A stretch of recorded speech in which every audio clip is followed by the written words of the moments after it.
Welcome, my fellow tax professionals. Today we're going to be discussing the offer and compromise offer amount and how to calculate that.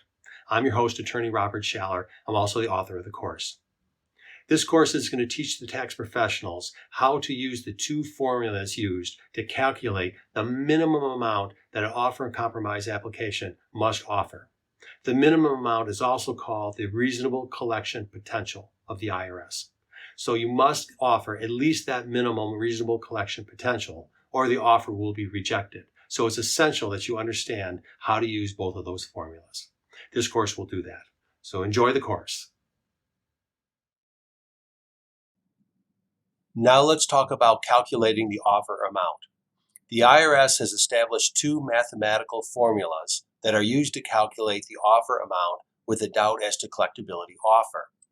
The offer amount must equal or exceed the IRS's reasonable collection potential, or what's commonly called RCP. The RCP is the amount the IRS could reasonably expect to collect through the collection process without regard to any compromise. First, we'll discuss the lump sum payment offer calculation of reasonable collection potential. Later, we'll explore the periodic payment offer calculation. Generally, reasonable collection potential is calculated by adding the net realizable equity, or NRE, in the taxpayer's assets to the taxpayer's future income. Sounds simple? Well, it's not. Remember that this video and course is only an introduction into the reasonable collection potential calculation. Later videos and courses provide a deep dive into the nuts and bolts of reasonable collection potential analysis. NRE is the abbreviation of the net realizable equity in the taxpayer's assets. NRE is equal to the quick sale value of assets, less liens with priority over any IRS lien. The future income component of a lump sum payment offer is 12 times the taxpayer's gross monthly income, less allowable monthly expenses. Now we will explore the calculation of the reasonable collection potential with a periodic payment offer.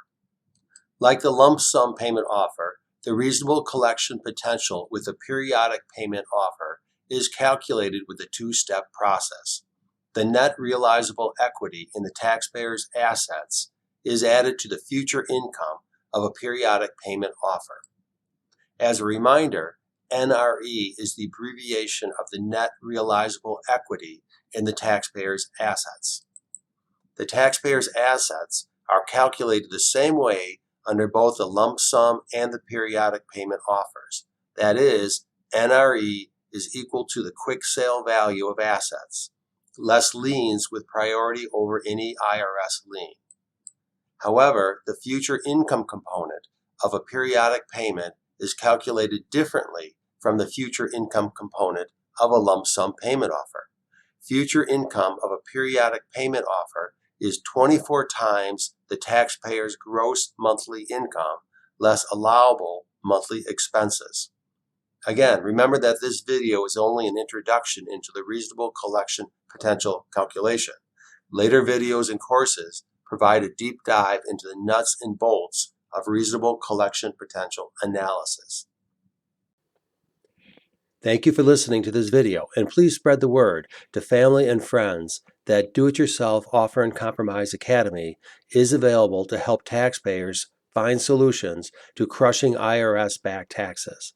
The music for this video was provided by www.bensound.com. You can contact the Academy at its contact page at www.diycompromiseacademy.com. Enjoy the online course and keep on learning.